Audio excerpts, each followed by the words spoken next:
అందరికీ నమస్కారం అండి. నిన్నటి వీడియోలో మనం గౌతమ మహర్షి కుమారుడైన శతానందుడు జనక రాజు కొలువులో ఉంటాడు. ఆయన రాముడికి విశ్వామిత్రుడి వృత్తాంతం మొత్తం వివరించాడు. ఆయన గాథ మొత్తం వివరించి ఒక క్షత్రియుడు ఒక రాజు రాజర్షిగా మారి చివరికి బ్రహ్మర్షిగా ఎలా మారాడో, బ్రాహ్మణత్వం ఎలా పొందాడో మొత్తం వివరించాడు. సో ఇవాళ వీడియోలో 63వ సర్గతో ప్రారంభిద్దాం. జనకుడు విశ్వామిత్రుడిని పూజించటం. ఇలా చెప్పి శతానందుడు విరమించాడు. అప్పుడు జనకుడు రామలక్ష్మణుల ఎదుట విశ్వామిత్రుడిని చూసి దోసిలి ఒగ్గి, రామలక్ష్మణులతో నువ్వు నా యజ్ఞానికి రావడం వల్ల నేను ధన్యుణ్ణయ్యాను, అనుగ్రహించబడ్డాను. దర్శనమిచ్చి నువ్వు నన్నేలిన వాడవైనావు. మహాభాగా, మహర్షులకెల్లా శిరోమణివైన విశ్వామిత్ర, నీ సందర్శనం వల్ల నాకు అనేక సుగుణాలు అలవడ్డాయి. త్రిలోక విఖ్యాతమైన నీ తపోవృత్తాంతం నేను రాముడు సవిస్తరంగా తెలుసుకున్నాము. ఈ సభలో ఉన్నవారు కూడా నీ అసాధారణ శక్తియుక్తులు తెలుసుకున్నారు. నీ తపస్సు అప్రమేయం, నీ బలము అప్రమేయం, నీ గుణాలన్నీ అప్రమేయాలు. బ్రహ్మదేవుని కథలు వింటున్నా, మహేశ్వరుని కథలు వింటున్నా ఎలా తృప్తి కలగదో, నీ కథలు విన్నా అలాగే నాకు తృప్తి కావడం లేదు. బ్రహ్మర్షి, అదే సూర్యాస్తమయం కాబోతోంది. కర్మకాలం అతిక్రమించకుండా నేను యజ్ఞశాలకు వెళ్ళవలసి ఉంది. రేపు ఉదయం మళ్ళీ నన్ను చూడగలవు. నీకు స్వాగతం. నాకు సెలవు దయచేయి అని విన్నవించుకున్నాడు.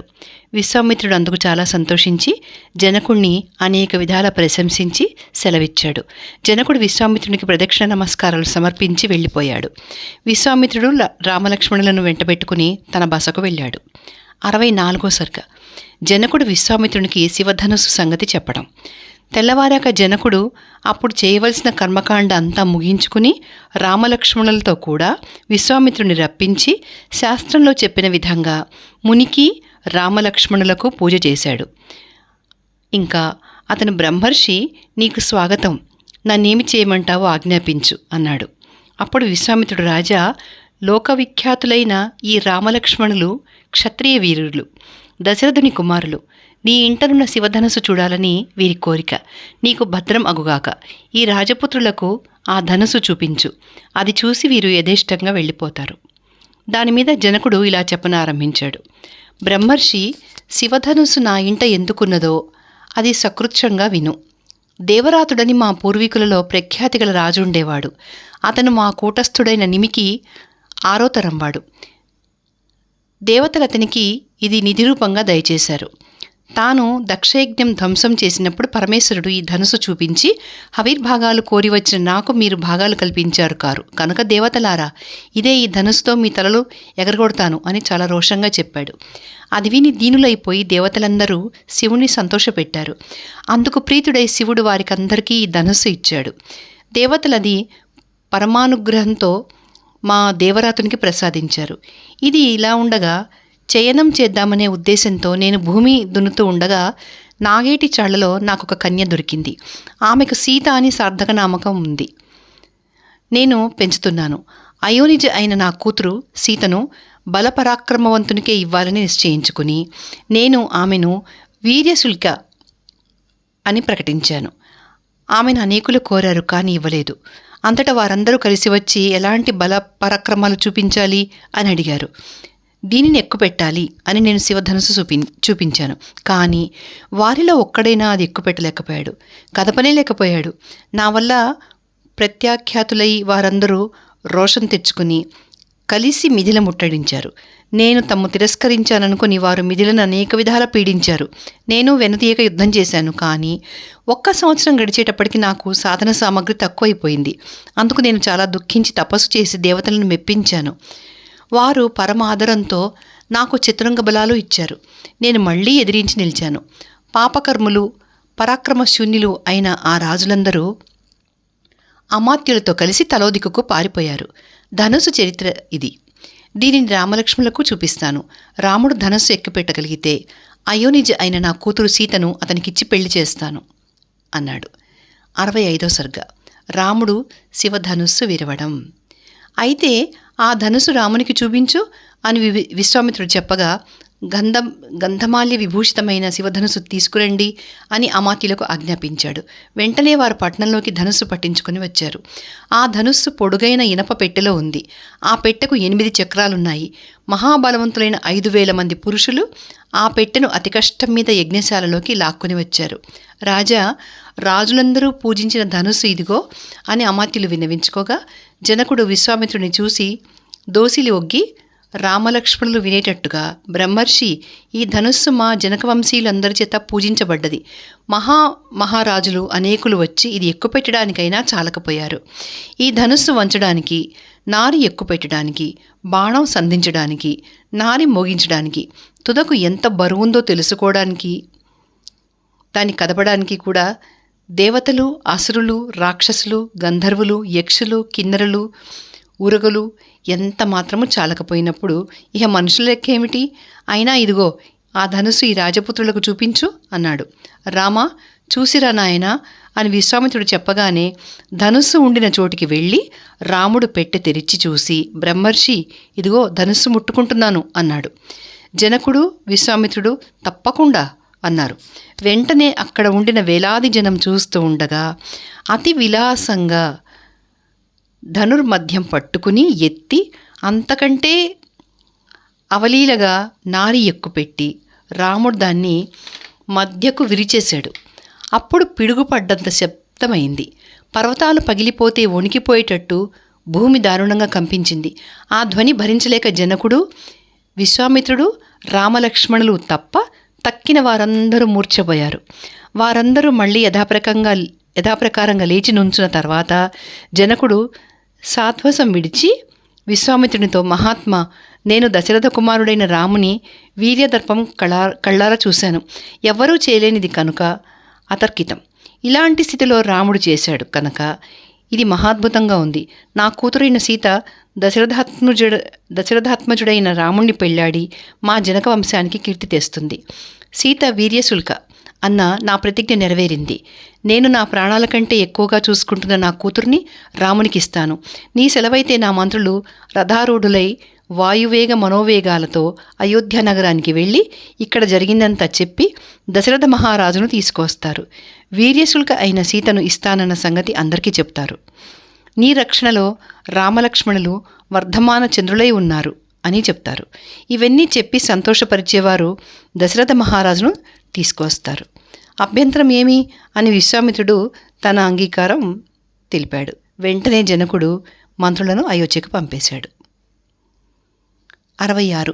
జనకుని ఆహ్వానం, దశరథుడు అంగీకరించటం. జనకుని వార్తాహరులు అతివేగంగా వెళ్ళి 3 దినాలలో అయోధ్య చేరుకున్నారు. ద్వారపాలకులు ప్రవేశపెట్టగా వారు నిండు కొలువున్న వృద్ధుడైన దశరథ మహారాజు దర్శనం చేసుకున్నారు.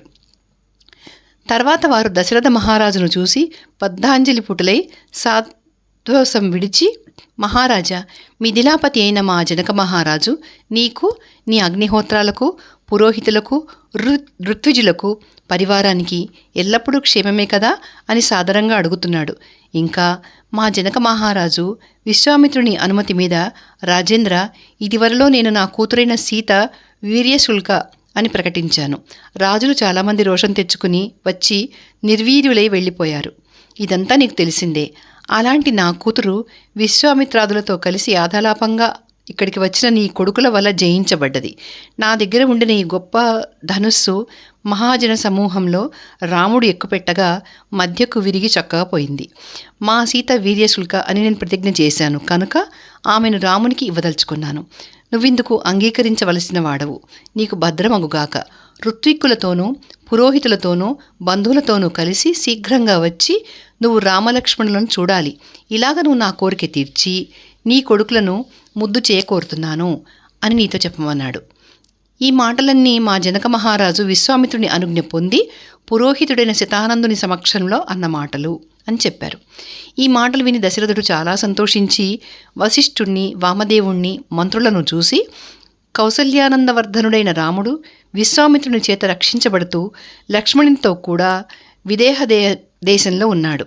జనకుడు అబ్బాయి బలపరాక్రమాలు చూసి అతనికి తన కూతురైన సీతను ఇవ్వదలుచుకుని ఉన్నాడు. మహాత్ముడైన జనకుడు వర్తమానించిన ఈ వృత్తాంతం మీకందరికీ సమ్మతం అయితే మిథిలకు బయలుదేరి వెళదాం, త్వరగా వెళదాం అన్నాడు. అందుకు అంగీకరించి మహర్షులు మంత్రులు తప్పకుండా వెళదాం అన్నారు. దానికి ప్రీతుడై దశరథుడు అయితే రేపే ప్రయాణం అన్నాడు. జనకుని మంత్రులు గొప్ప సత్కారాలు పొంది ఆ రాత్రి పరమానందంగా అక్కడ ఉన్నారు. 67వ సర్గ. దశరథుడు మిథిలకు వెళ్ళి పూజితుడు కావటం. రాత్రి గడిచి తెల్లవారాక దశరథుడు సుమంత్రుని పిలిచి, కోశాధిపతులందరూ పుష్కలంగా ధనము నవరత్న రాసులు పట్టుకుని ఇప్పుడే బయలుదేరిపోవాలి. నేను ఆజ్ఞాపించిన విధంగా వెంటనే మంచి పాలకులు మంచి రథాలు కూర్చుకొని అపారమైన చతురంగ బలం బయలుదేరాలి. వశిష్ఠుడు, వామదేవుడు, జాబాలి, కాశ్యపుడు, దీర్ఘాయుష్కుడైన మార్కండేయుడు, కాత్యాయనుడు ముందు బయలుదేరి వెళ్ళాలి. వారి నిమిత్తం నా రథం సిద్ధం చేయించు. జనకదూతలు చాలా తొందర పెడుతున్నారు. కాలం మించిపోకుండా మనం బయలుదేరాలి అని చెప్పాడు. అందరూ బయలుదేరారు. గొప్ప చతురంగ బలం వారి వెంట వెళ్ళింది. 4 దినాలకు అందరూ విదేహ దేశం చేరుకున్నారు. వెంటనే జనకుడు వారికందరికీ ఉచిత మర్యాదలు జరిపించాడు. వారందరూ మిథిలానగరం చేరగానే జనకుడు, దశరథ మహారాజా, నీకు స్వాగతం. మా భాగ్యవశం వల్ల నువ్వు ఇక్కడికి దయచేశావు. బలపరాక్రమాల వల్ల నీ కొడుకులార్జించిన ఆనందం నువ్వు పొందావు. వశిష్ఠ మహర్షి, మా అదృష్టం వల్ల నువ్వు దయచేశావు. ఎందరో బ్రాహ్మణోత్తములను వెంబడి పెట్టుకుని దేవతలతో కూడిన మహేంద్రుడిలాగా నువ్వు దయచేశావు.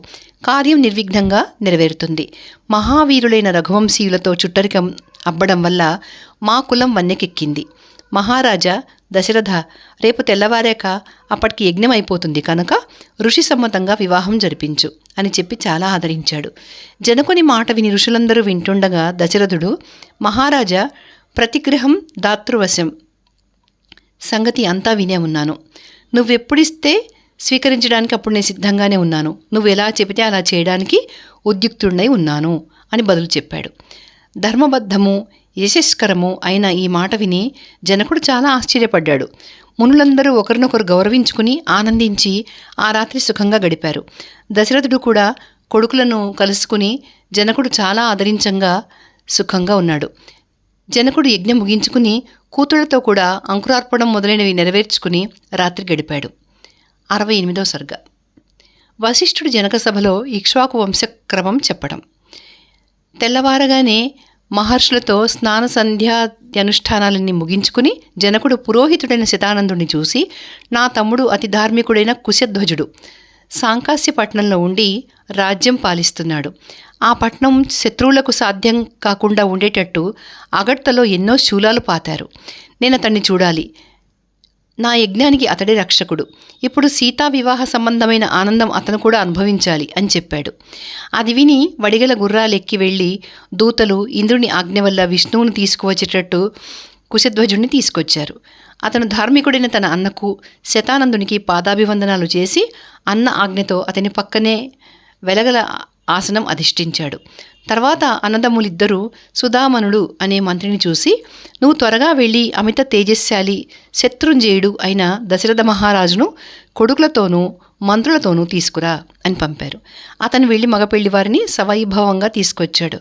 ఉచిత మర్యాదలు జరిగాక దశరథుడు, జనక మహారాజా, భగవంతుడైన వశిష్ఠ మహర్షి ఇక్ష్వాకు వంశీయులకు కులదైవమని, మాకు సంబంధించిన సమస్త వ్యవహారాలలోనూ వక్త అతనే అని నీకు తెలుసు. విశ్వామిత్ర మహర్షి సెలవు పొంది ఈ మునీంద్రుల అనుజ్ఞ పొంది ఆ మహర్షి ఇప్పుడు మా వంశక్రమం అంతా వివరిస్తాడు అని చెప్పి ఊరుకున్నాడు. అప్పుడు వశిష్ఠుడు ప్రారంభించాడు. అవ్యక్త ప్రభవుడు, శాశ్వతుడు, నిత్యుడు, నాశరహితుడు అయిన బ్రహ్మకు మరీచి పుట్టాడు. మరీచికి కాశ్యపుడు, కాశ్యపునికి సూర్యుడు, సూర్యునికి మనువు పుట్టారు. ఆ మనువే మొదట రాజైనాడు. మనువు కొడుకు ఇక్ష్వాకుడు. అయోధ్యలో ఉండి ప్రజాపాలనం ప్రారంభించినవాడు ఈ ఇక్ష్వాకుడే. అతని కొడుకు కుక్షి, కుక్షి కొడుకు వికుక్షి, వికుక్షి కొడుకు మహాతేజస్శాలి మహాప్రతాపవంతుడు అయిన బాణుడు. బాణుని కొడుకు అతనికి తగ్గవాడే అనరణ్యుడు. అనరణ్యుని కొడుకు పృథువు, పృథువు కొడుకు త్రిశంకుడు, త్రిశంకుని కొడుకు గొప్ప యశస్శాలైన దుందుమారుడు. అతనికే యువనాశుడు అనే మారుపేరు. యువనాశుని కొడుకే మాంధాత, మాంధాత కొడుకు సుసంధి, సుసంధికి ధ్రువసంధి ప్రసేనజిత్తు అని 2 కొడుకులు. వారిలో ధ్రువసంధి కొడుకు భరతుడు. భరతుని కొడుకు అసితుడు. అసితుడిని హైహయులు, తాళజంగులు, శశిబిందువులు శత్రువులై ఎప్పుడూ బాధ పెడుతూ ఉండేవారు. వారితో యుద్ధం చేస్తూ అసితుడు ఒక మాట ఓడిపోయి కొద్ది బలం మాత్రం మిగలగా దానితోనూ మంత్రులతోనూ హిమవత్ పర్వత శిఖరాలలో ఒకటైన భృగు ప్రశ్రవణం మీద నివసించాడు. అతనికి 2 భార్యలు. అప్పుడు వారిద్దరూ గర్భవతులయ్యారు. అందులో ఒక ఆవిడ గర్భం చెడగొట్టాలని తన సవతికి గరం అనగా విషం కలిపిన పిండి వంటలు పెట్టింది. సరిగ్గా ఆ సమయాన భార్గవ చ్యవనుడు అసితుడిని రక్షించదలచి అక్కడికి వచ్చాడు. విషం తిన్న రాజపత్ని తనకు కొడుకు పుట్టాలని కోరుకుంటూ దేవవర్చస్సు గల చ్యవనుడికి పాదాభివందనం చేసింది. అది చూసి రెండో రాజపత్ని కాళింది కూడా మునికి నమస్కరించింది. అయితే చ్యవనుడు విషం తిన్న ఆమెను చూసి, మహాభాగురాల, నీ కడుపులో పురుష శిశువు ఉన్నాడు. కొద్ది దినాల్లోనే అతను పుడతాడు. అతను మహాబలశాలి, మహా తేజస్శాలి అవుతాడు. అతనికి విషం తగిలింది, అయినా భయపడకు అని చెప్పాడు. పతివ్రత పట్టపు దేవి అయిన మొదటి భార్య తర్వాత చనిపోయిన భర్తను తలుచుకుని శోకిస్తూనే కొడుకును కన్నది. ఆ బాలుడు గరంతో కూడా పుట్టడం వల్ల సగరుడైనాడు. సగరునికి అసమంజుడు, అసమంజునికి అంశుమంతుడు, అంశుమంతునికి దిలీపుడు, దిలీపునికి భగీరథుడు, భగీరథుడికి కాకుత్సుడు, కాకుత్సునకు రఘువు పుట్టారు. రఘువుకు ప్రవృద్ధుడు పుట్టాడు. అతనికి వశిష్ఠుని శాపం సంభవించింది. దానివల్ల ప్రవృద్ధుడు పురుషాదుడనే రాక్షసుడైపోయాడు. తనకు శాపం ఇచ్చినందుకు కోపగించి అతను తాను కూడా వశిష్ఠుని శపించాలని చేతిలో నీళ్లు పోసుకున్నాడు. కానీ తప్పు అని అతని భార్య నివారించింది. ఆ నీళ్లు అతని కాళ్ల మీదనే పడ్డాయి. అందువల్ల అతను కల్మాషపాదుడని అన్నాడు. కల్మాషపాదుని కొడుకు శంఖనుడు, శంఖనుడి కొడుకు సుదర్శనుడు, సుదర్శనుని కొడుకు అగ్నివర్ణుడు, అగ్నివర్ణునికి శీఘ్రగుడు, శీఘ్రగునకు మరుడు, మరునకు ప్రశుశ్రుకుడు, ప్రశుశ్రుకునకు అంబరీషుడు, అంబరీషునకు నహుషుడు పుట్టారు. నహుషుని కొడుకు యయాతి, యయాతి కొడుకు నాభాగుడు, నాభాగుని కొడుకు అజుడు, అజుని కొడుకు దశరథుడు. ఈ దశరథుని కొడుకు శ్రీరామలక్ష్మణులు. జనక రాజర్షి ఇలాగ ఆది నుంచి పరమ పవిత్రము అద్వితీయము అయిన గొప్ప వంశంలో పుట్టి పరమ ధార్మికులు, మహావీరులు, సత్యవ్రతులు అయిన ఇక్ష్వాకు వంశీయుల సంతతి వారైన ఈ రామలక్ష్మణులకు నీ కూతుళ్లను ఇమ్మని కోరుతున్నాను. నీ కూతుళ్లకు వీరు, వీరికి నీ కూతుళ్ళు తగినవారు కనుక వీరికి నీ కూతుళ్ళనివ్వడం చాలా మంచిది. 69. జనకుడు తన వంశక్రమం చెప్పడం.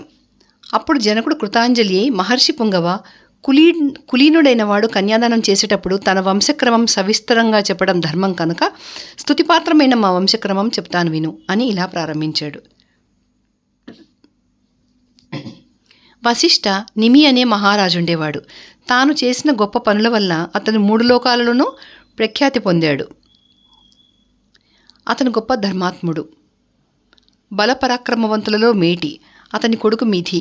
అతను తన పేరిటనే మిథిల అని పేరు పెట్టి ఈ నగరం నిర్మించాడు. జనక వంశానికి అతనే మొదటివాడు. అది మొదలుకునే మాకు జనకులు అని పేరు.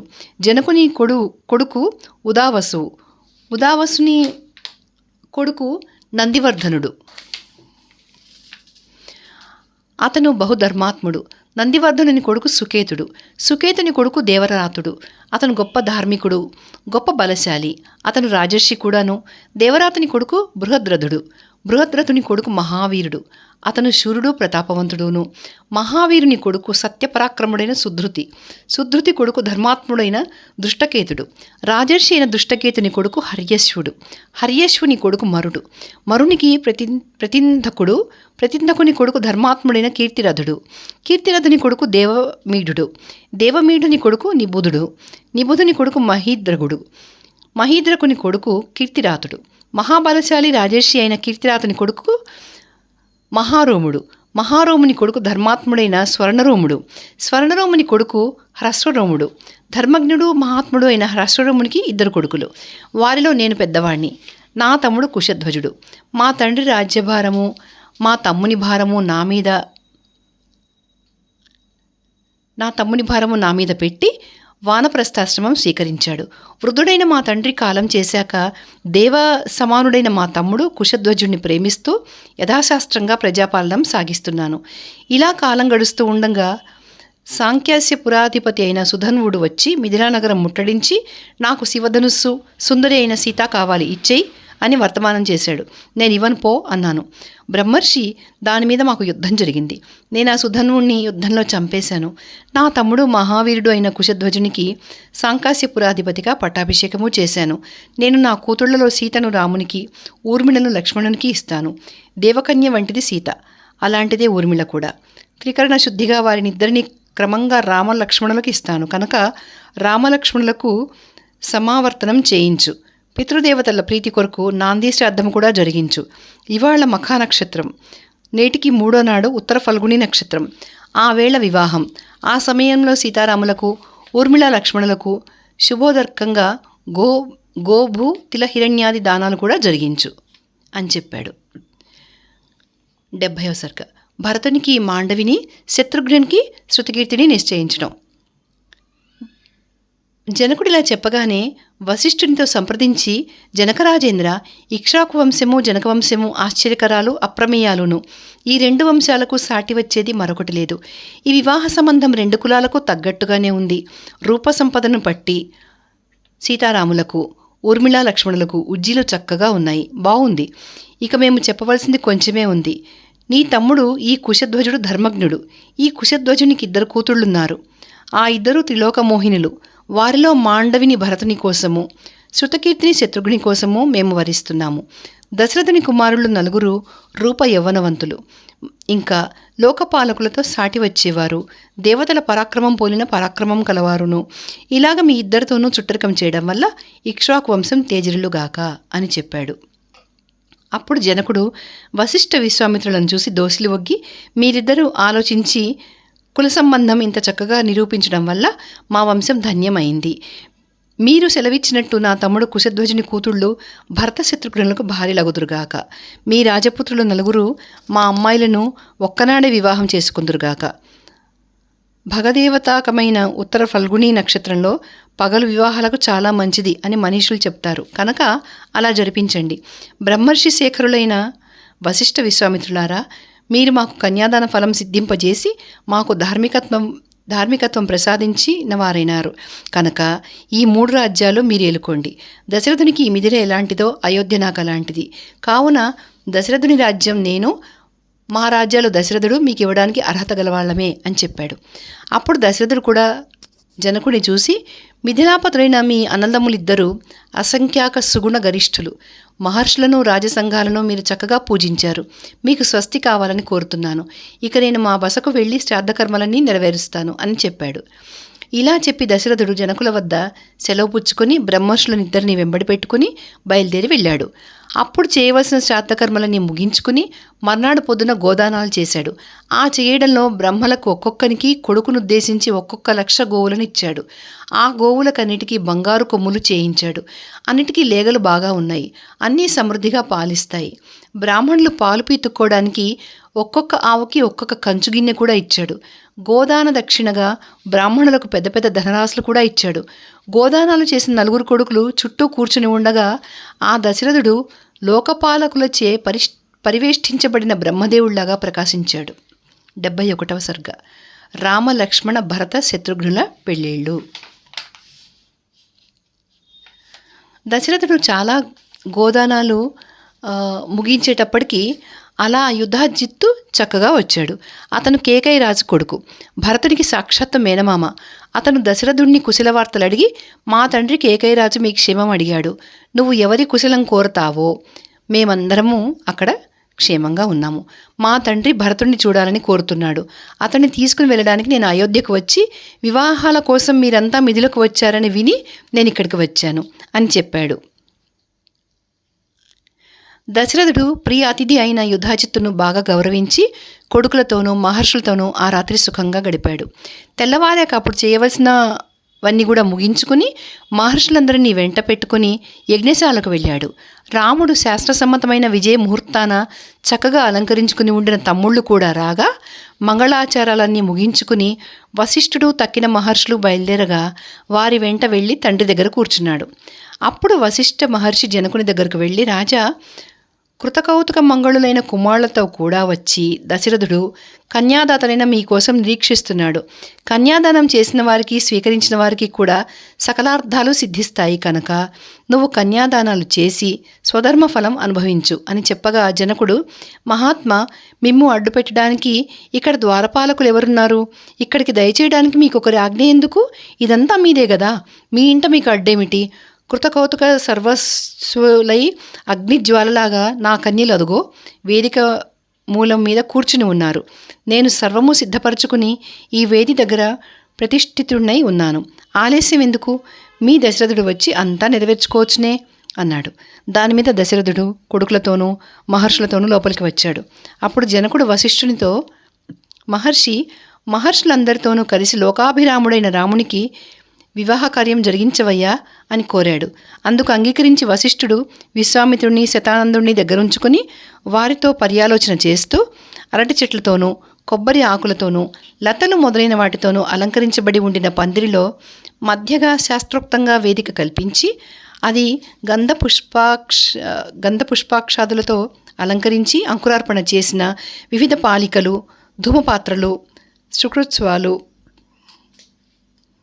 అర్ఘ్యపాత్రలు, లాజపాత్రలు, అక్షతల పాత్రలు మొదలైనవన్నీ చేర్పించుకుని వేది అంతా దర్భలు పరిచి మంత్రయుక్తంగా అగ్నిప్రతిష్ఠ చేసి హోమాలు చేశాడు.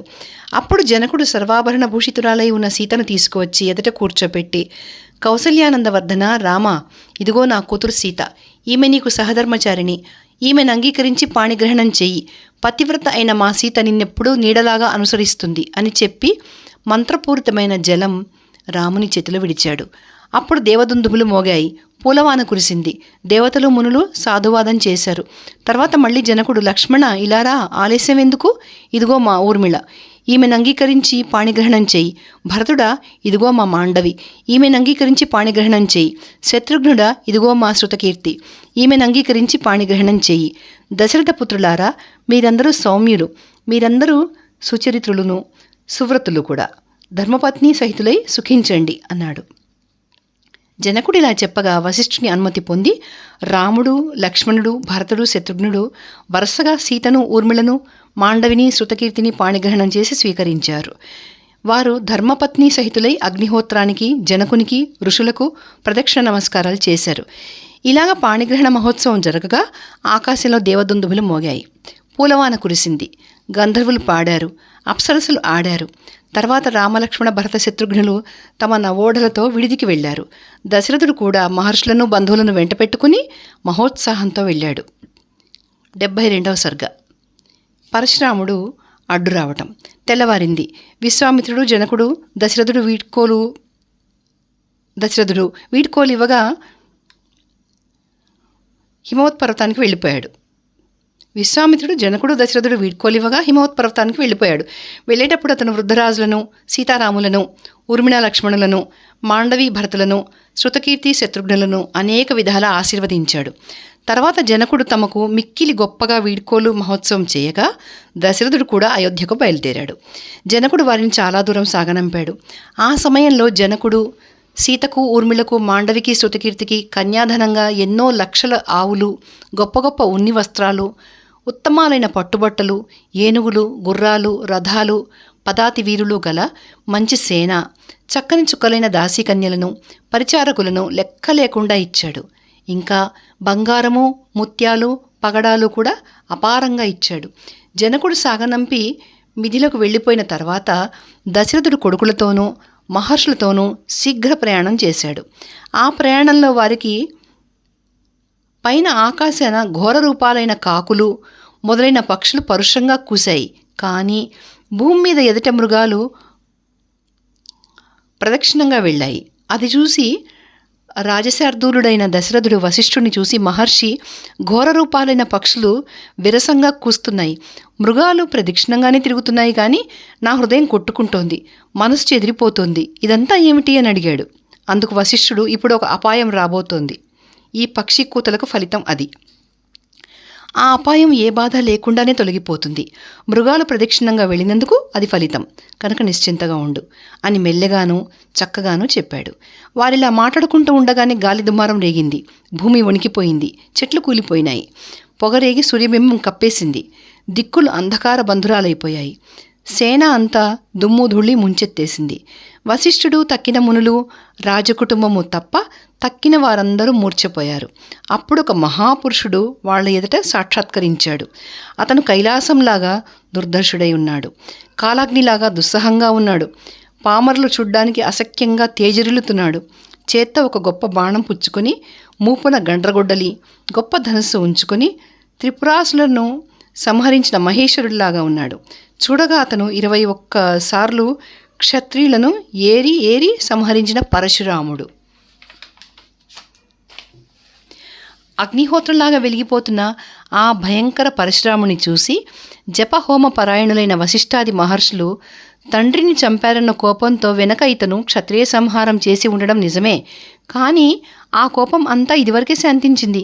ఆ పగ చల్లారిపోయింది కనుక ఇప్పుడు అందుకు పూనుకోడు అని కూడా కూడబలుక్కొని అర్ఘ్యాధికం పుచ్చుకొని రామ రామ అని మృదుమధుర భాషలతో ఎదురు వెళ్ళి పూజించారు. ఆ పూజ అందుకుని ఆనందించి ప్రతాపశాలి అయిన భార్గవరాముడు దశరథరాముని చూసి ఇలా అన్నాడు. 73వ సర్గ. ఈ ధనుస్సు వంచు. దశరథరామ, నీ వీర్యదర్పాలు విన్నాను.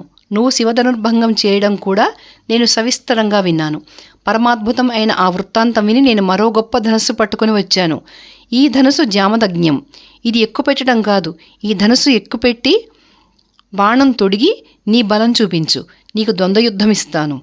ఆ మాట విని దశరథుడు విషణ్ణముఖుడై దీనుడై దోసిలి ఒగ్గి, మహాత్మా, క్షత్రియుల మీద కోపం తగ్గించుకుని నువ్వు శాంతించి ఉన్నావు. బ్రాహ్మణోత్తముడవు, గొప్ప యశస్శాలివి, స్వాధ్యాయ వ్రత సంపన్నమైన భార్గవ వంశంలో పుట్టినవాడవు. ఇంద్రుని దగ్గర ప్రతిజ్ఞ చేసి శస్త్రం విడిచిపెట్టేసి ఉన్నావు. భూమి అంతా కాశ్యపునికి ఇచ్చేసి అరణ్యాలకు పోయి మహేంద్ర పర్వతం మీద తపోదీక్షతో ఉన్నావు. అలాంటిది ఇప్పుడు నువ్వు నా సర్వనాశనం చేయడానికి వచ్చావు. భార్గవరామ, నా రాముడొక్కడు చనిపోయినా ఇక మాకేముంటుంది? ఏం చూసుకుని మేము బ్రతకగలము అని అనేక విధాలా ప్రాధేయపడ్డాడు. కానీ పరశురాముడు అదేం వినిపించుకోలేదు. అతనికేసి చూడనే లేదు. మళ్ళీ రాముణ్ణి చూస్తూ, రామా, నువ్వు విరిచేసిన ధనుస్సు ఇదిగో నా దగ్గర ఉన్న ఈ ధనుస్సు. అతి ప్రయత్నం మీద విశ్వకర్మ సృష్టించాడు. ఇవి చాలా శ్రేష్ఠాలు, దివ్యాలు, త్రిలోక ప్రఖ్యాతి గలవి, గట్టివి, బలమైనవి. అందులో ఒకటి దేవతలు యుద్ధం చేయబూనిన మహేశ్వరునికి ఇచ్చారు. అది త్రిపురాసురులను సంహరించింది. అదే నువ్వు విరిచేశావు. ఇదిగో ఈ ధనుస్సు దేవతలు విష్ణుమూర్తికి ఇచ్చారు. ఇది చాలా గొప్పది. శివధనుస్సుకు ఎంతమాత్రము తీసిపోదు. ఒకప్పుడు దేవతలందరూ శితికంఠుడైన శివుడు గొప్పవాడా, విష్ణు గొప్పవాడా, వారి బలాబలాలు వివరించి చెప్పు అని కోరగా బ్రహ్మ శివ విష్ణువులకిద్దరికీ విరోధం కలిగించాడు. వారిద్దరూ పరస్పర జిగీషతో ఘోర యుద్ధం చేశారు. అప్పుడు విష్ణువు హంకారం చేయగా శివధనుస్సు త్రినేత్రుడైన శివుడు స్తంభించిపోయారు. అప్పుడు దేవతలందరూ వచ్చి ప్రార్థించగా వారిద్దరూ శాంతించారు. ఇంకా విష్ణువే గొప్పవాడని దేవతలు అనుకున్నారు. శివుడు కోపించి ధనుర్బాణాలు విదేహాధిపతి అయిన దేవరాతుడైన రాజర్షికి ఇచ్చేశాడు. ఇప్పుడు నా దగ్గర ఉండిన ఈ ధనుస్సు విష్ణుమూర్తి భార్గవ వంశ తిలకుడైన రుచికునకు ప్రయోగోపసంహారాలు ఉపదేశించి ఇచ్చాడు. రుచికుడిది తన కొడుకు అప్రతిమ కర్ముడు మహాత్ముడు అయిన నా తండ్రికి ఇచ్చాడు. నా తండ్రి శస్త్రాస్త్రాలు విడిచిపెట్టి తపస్సు చేసుకుంటూ ఉండగా కార్తవీర్యార్జునుడు పామరుడై చంపేశాడు. ఇలా కార్తవీర్యార్జునుడు అకారణంగా నా తండ్రిని చంపడం వల్ల కోపం వచ్చి నేను అనేక పర్యాయాలు పుడుతూ పెరుగుతూ ఉన్న క్షత్రియులనందరినీ సంహరించాను. భూమి అంతా జయించాను. కానీ యజ్ఞం చేసి అదంతా కాశ్యపునికి ఇచ్చేశాను. తర్వాత నేను మహేంద్ర పర్వతానికి వెళ్ళి తపస్సు చేసుకుంటున్నాను. ఇలా ఉండగా నువ్వు శివధనుస్సు విరిచావని తెలిసింది. అంచేత ఇంత వడిగా వచ్చాను. ఇలాగా పితృపితామహ క్రమంగా నాకు సంక్రమించిన ఈ విష్ణు ధనుస్సును క్షత్రధర్మం చూపించి నువ్వు పుచ్చుకో. ధనుస్సు ఎక్కుపెట్టి ఈ బాణం తొడుగు. ఇలా చేయగలిగితే నీకు ద్వంద్వయుద్ధం ఇస్తాను. 74.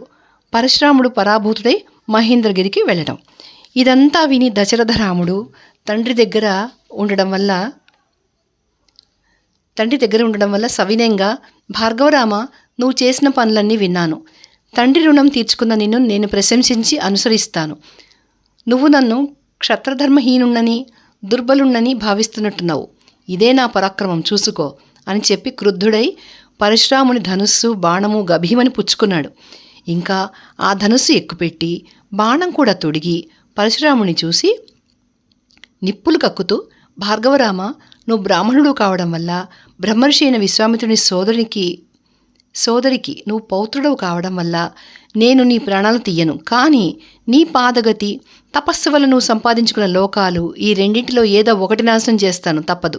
ఏది కొట్టమంటావో చెప్పు, ఇది విష్ణుబాణం కనుక ఇది వ్యర్థంగా భూమి మీద పడిపోదు అని గంభీరంగా చెప్పాడు. ఉత్కృష్టమైన విష్ణుధనుసు ధరించిన శ్రీరాముణ్ణి చూడ్డానికి దేవతలు, బ్రహ్మను, ఋషులను వెంట పెట్టుకుని అక్కడికి గుంపులుగా వచ్చారు.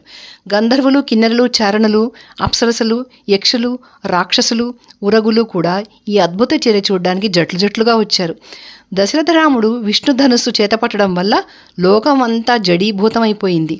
పరశురాముడు నిర్వీర్యుడైపోయి రామునితో మెల్లిమెల్లిగా నేను ఈ భూమి అంతా వెనుక కాశ్యపునికి ఇచ్చేశాను, అంచేత అతను నన్ను ఈ భూమి మీద నివసించడానికి వల్ల కాదని నిషేధించాడు. నేను అలాగే మసలుకుంటున్నాను. ఇది నా శపథం. కనుక దశరథ రామ, నా కాళ్ళు కొట్టవద్దు. నా తపస్సు వల్ల ఆర్జించుకున్న లోకాలే నాకు లేకుండా చెయ్యి. నువ్వు ఈ విష్ణుధనుస్సు ఎక్కుపెట్టడం వల్ల నువ్వు నిత్యుడైన శ్రీహరివి అని తెలుసుకున్నాను. నీకు శుభం కావాలి. అప్రతిమ కర్ముడవు, యుద్ధంలో సాటిలేని వాడవు అయిన నిన్ను ఈ దేవతలందరూ చూస్తున్నారు. ఇది నాకు లజ్జాస్పదం కాదు. బాణం విడిచిపెట్టు. నేనిక మహేంద్ర పర్వతానికి పోవాలి అని చెప్పాడు. ప్రతాపశాలి అయిన పరశురాముడు ఇలా చెప్పగా రాముడు బాణం విడిచిపెట్టాడు. తపస్సు చేసి తాను సంపాదించుకున్న లోకాలు రాముడు తనకు లేకుండా చేయడం వల్ల పరశురాముడు మహేంద్రగిరికే వెళ్ళిపోయాడు. వెంటనే దిక్కులు విదిక్కులు తేజస్వంతాలైనాయి. దేవతలందరూ రాముణ్ణి వినిపించారు. పరశురాముడు కూడా రామునికి ప్రదక్షిణ నమస్కారాలు చేసి యథేచ్ఛగా వెళ్ళిపోయాడు. 75వ సర్గ. రామలక్ష్మణ భరత శత్రుఘ్నులు నవోఢులతో గృహప్రవేశం చేయడం. ప్రశాంత చిత్తుడై పరశురాముడు వెళ్ళిపోయాక రాముడు విష్ణుధనుర్బాణాలు అప్రమేయుడైన వరుణునికిచ్చి వశిష్ఠాది మహర్షులకందరికీ నమస్కరించి భయభ్రాంతుడైపోయి ఉండిన తండ్రితో పరశురాముడు వెళ్ళిపోయాడు, ఇక సేన అయోధ్యాభిముఖంగా నడిపించు అని చెప్పాడు. ఆ మాట విని దశరథుడు రాముని కౌగిలించుకుని శిరస్సు ముద్దాడి పరశురాముడు వెళ్ళిపోవడం వల్ల రాముడు తాను మళ్ళీ జన్మించినట్లు భావించి సేనకు సెలవిచ్చాడు. అక్కడ అయోధ్య చక్కగా అలంకరించబడింది. నగరం అంతటా జెండాలెత్తారు. ఎక్కడ చూసినా మంగళవాయిద్యాలు మోగిపోతున్నాయి. రాజపాటలన్నీ చక్కగా తడపబడ్డాయి. ప్రతి వీధిలోనూ చివరికి సందుగొందుల్లో కూడా ఎన్నో విధాలైన పువ్వులు చల్లారు. పౌరులందరూ మహోత్సాహవంతులై ఉన్నారు. ఎక్కడెక్కడి నుంచో వచ్చి కొత్తవారు నగరమంతా నిండిపోయి ఉన్నారు. పౌరులు ఎదురురాగా దశరథుడు కొడుకులతోనూ కోడళ్లతోనూ మహర్షులతోనూ పరివారంతోనూ అలాంటి పట్టణం ప్రవేశించాడు. అలాగే అనేకులు వెంటరాగా హిమవత్ పర్వతంలాగా మహోన్నతమైన తన భవనమును కూడా ప్రవేశించాడు. కౌసల్య, సుమిత్ర, కైక కోడళ్లను ప్రీతితో లోపలికి తీసుకువెళ్లారు. కోడళ్లందరూ మంగళాశీర్వచనాలు పొంది పట్టుచీరలు కట్టుకుని దేవాలయాలకు వెళ్ళి పూజలు సమర్పించుకున్నారు. రాముడు, లక్ష్మణుడు, భరతుడు, శత్రుఘ్నుడు పెద్దలందరికీ నమస్కారాలు చేసి బ్రాహ్మణులకు గోవులు ధనధాన్యాలు ఇచ్చి సత్కరించి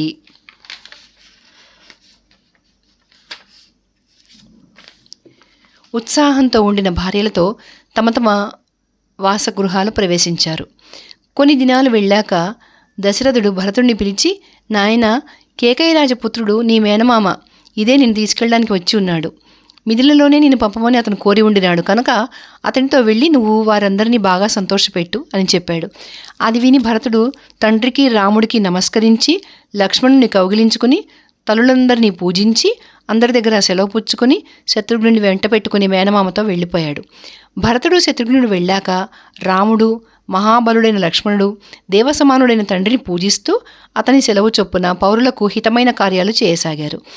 ఇంకా తల్లులను పూజించవలసినట్టు పూజిస్తూ గురువులను సేవించవలసినట్టు సేవిస్తూ రాచకార్యాలు నిర్వహించసాగారు. రాముడిలాగా సత్వభావుడై మంచి నడత అలవర్చుకోవడం వల్ల అతన్ని చూసి తండ్రి, బ్రాహ్మణులు, వర్తకులు, నగరంలోనూ దేశంలోనూ రాజ్యంలోనూ ఉండే జనులందరూ ఆనందించసాగారు. సత్యపరాక్రముడు, మహాకీర్తిశాలి అయిన రాముడు సమస్త ప్రాణికోటికి బ్రహ్మదేవుడిలాగా అందరికీ ప్రీతిపాత్రుడైనాడు. ఇంకా రాముడు సీతయందే దృష్టి ప్రాణాలు ఉంచుకుని చాలా కాలం ఆమెతో సుఖంగా గడిపాడు. తండ్రి చేసిన భార్య కావడం వల్లనే కాక సుగుణాల వల్ల, రూపురేఖల వల్ల సీత రామునికి ఎంతో ప్రీతిపాత్రురాలైంది. సీతకు రాముని మీద, తన మీద రామునకున్న ప్రీతి కంటే ఎక్కువ ప్రీతి ఉంది. రాముడు సీతకు తన ఎడల హృద్గతమై ఉన్న ప్రేమ కూడా ఆకారేంగిత చేష్టాదుల వల్ల తెలుసుకుని ఆమెను మరీ ప్రేమించసాగాడు. సీత కూడా ఆకారేంగిత చేష్టల వల్ల రామునికి తన ఎడల గల అంతర్గత ప్రేమ తెలుసుకుని అతనికి ఏది ఇష్టమో అలాగే చేస్తూ అతన్ని ఆనందపెడుతూ తాను కూడా సుఖంగా ఉంది. రాజర్షి పుత్రుడైన రాముడు ఉత్తమ రాజకన్య అయిన సీతతో కలిసి అతికామయమాన అయిన లక్ష్మితో కూడిన విష్ణువులాగా ప్రకాశించాడు. చరితం రఘునాథస్య శతకోటి ప్రవిస్తరం ఏకైకమక్షరం ప్రోక్తం మహాపాతకనాశనం యదక్షర పదభ్రష్టం మాత్రాహీనం చ యద్భవేత్ తత్సర్వం క్షమ్యతాం దేవ నారాయణ నమోస్తుతే. ఇక్కడితో బాలకాండ పూర్తయిందండి. ఇప్పుడు మనం అయోధ్యకాండ కూడా ఈ వీడియోలో మొదలు పెడదాం.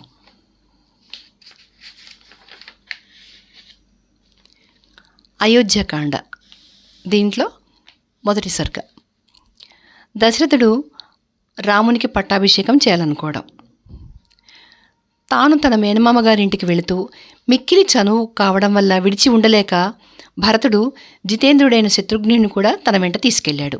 మేనమామ అయిన అశోపతి మంచి మంచి గుర్రాలు, మంచి మంచి ఆభరణాలు మొదలైన వెలగల కానుకలెన్నో ఇస్తూ వారిని పుత్రవతుగా ప్రేమించాడు. అంచేత వారు అక్కడ ఏ లోటు లేకుండా సుఖంగా ఉన్నారు. కానీ నాన్నగారు వృద్ధులైపోయారు, శుశ్రూష చేసి సేవించుకోవడానికి వీలు లేకుండా మనం ఇక్కడే పడి ఉన్నాం అని దిగులు పడుతూ కాలం గడుపుతున్నారు వారు.